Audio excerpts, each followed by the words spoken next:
President Trump issuing a new warning to Oman, threatening to bomb the U.S. ally if it gets in the way of efforts to reach a deal with Iran and reopening the Strait of Hormuz, because they've been dealing with each other and cut us out. Meanwhile, new strikes in Syria overnight have the region on edge. Chief Foreign Correspondent Trey Yingst joins us live from Tel Aviv with the new details. Good morning, Trey. Yeah, hey guys, good morning. Reports indicate Israel launched strikes against a Syrian airbase overnight, prompting U.S. Ambassador Tom Barrack to release a statement saying we are deeply concerned.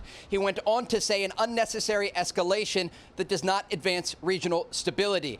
Now, I spoke with a senior Israeli official about these reports, and they responded saying highly sensitive intelligence was shared with the United States and advanced at the most senior levels of the various agencies and bodies. This official went on to say al-Shara understands that he cannot operate like the previous Syrian regime, which maintained proxy forces. It's possible he didn't understand what was going on or didn't know. They could not provide any additional details due to the classified nature of this intelligence. But this comes as we are tracking the latest developments between Iran and the United States. The memorandum of understanding expiring yesterday with no diplomatic solution on the horizon. Early this morning, another vessel was struck in the Strait of Hormuz by an unknown projectile. While Iran and Oman do continue talks about the strait, the U.S. naval blockade remains in place, and President Trump has warned Oman against getting in the way as he pursues a better deal.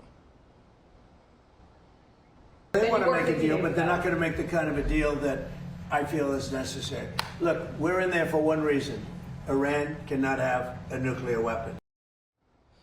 The Iranians have also released new statements about the conflict, with the country's president, Masoud Pezeshkian, saying, in part, patience, solidarity, and hope are the keys to Iran's resilience in the face of ever-increasing external pressures and threats. We're also tracking the latest developments here in Israel after a high-level meeting between Israeli Prime Minister Benjamin Netanyahu and Jared Kushner. Kushner indicated to Fox News that very good conversations are taking place about other countries joining the Abraham Accords. The issue of Gaza and the Palestinian people has been directly tied to the Abraham Accords and your efforts to get more countries to sign on to this agreement. Do you believe the agreement will be expanded under the Trump administration? We have a lot of very good active conversations going with countries, some obvious, some not obvious. And I think once we get this Gaza situation moving forward, I think that will hopefully de-escalate the tensions here. We have to get through the Israeli elections, which, as you know, Israeli politics are complicated, and then Israeli politics in an election are even more complicated.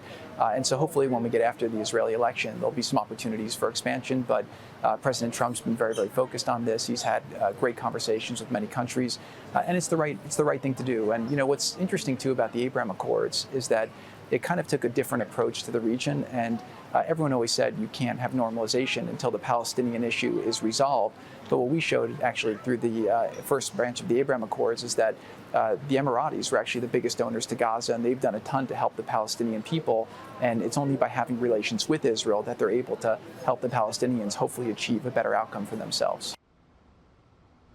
Kushner also indicated progress in the Gaza ceasefire, saying that Hamas could start to lay down their weapons in as little as 30 days. Guys?